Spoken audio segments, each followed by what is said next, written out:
Having a spirit of innovation, determination, and the will to take on the world has been a hallmark of Trinidad and Tobago's people.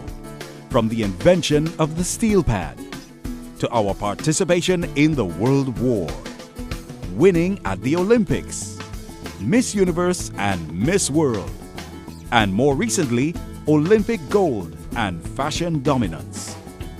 In the world of economics, Trinidad and Tobago is striving to improve its standing and encourage the world to do more business with us beyond the field of oil and gas.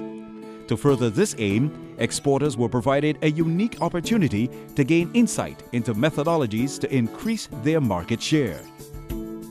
At a two-day Export Development Forum, an expert in Latin American and Caribbean economics, Professor Victor Bulmer-Thomas, an honorary professor of the Institute of the Americas, University College of London, shared some interesting details on Trinidad and Tobago's history of economic diversification. It may surprise even some in this audience to know that Trinidad and Tobago is no stranger to export diversification. 200 years ago, both islands were heavily dependent on the export of sugar and its related products, molasses and rum. Tobago struggled to escape from its dependence on sugar and only started to do so as the price of sugar collapsed towards the end of the 19th century, as you can see in this graph. Instead, labor and capital fled the island for more profitable activities elsewhere, including, of course, in Trinidad. Trinidad, on the other hand, was a very different story. By the end of the 19th century, the contribution of sugar to merchandise exports was down to 30%.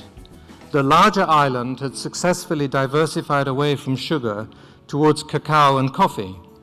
The famous Pitch Lake was starting to make a contribution, called asphalt in this graph.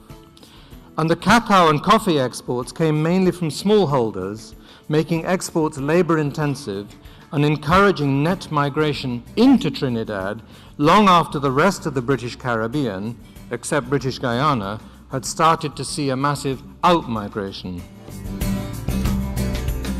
Fast forward 100 years, and Trinidad and Tobago again has to prepare for changing economic realities. Chairman of exporTT, Robert Tanyuk, outlined the importance of the EDF. While you continue to service Caribbean markets, it is imperative for us to be strategically evaluating new markets. We at exporTT are continuously developing innovative strategies for entry into new markets, and to this end, the EDF 2013 is a welcomed event.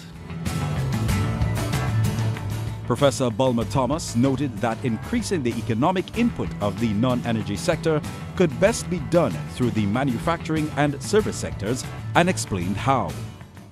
The sector where Trinidad and Tobago might hope to see the greatest success, other manufacturers, is therefore not as dominant as it should be. We'll have to ask why shortly.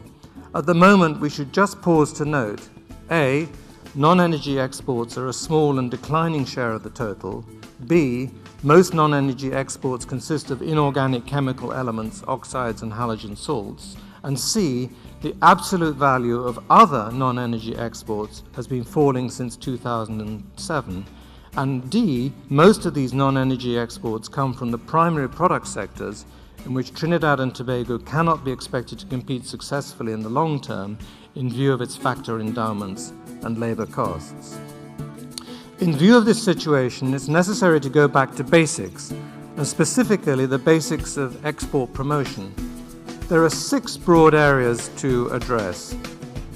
The need for country-level competitiveness, the need for firm-level competitiveness, the search for new markets, the use of preferential trade agreements, diversification of products, and diversification of services. In attendance at the forum was the Honorable Vasant Bharath, Minister of Trade, Industry and Investment. In order to support the efforts of manufacturers and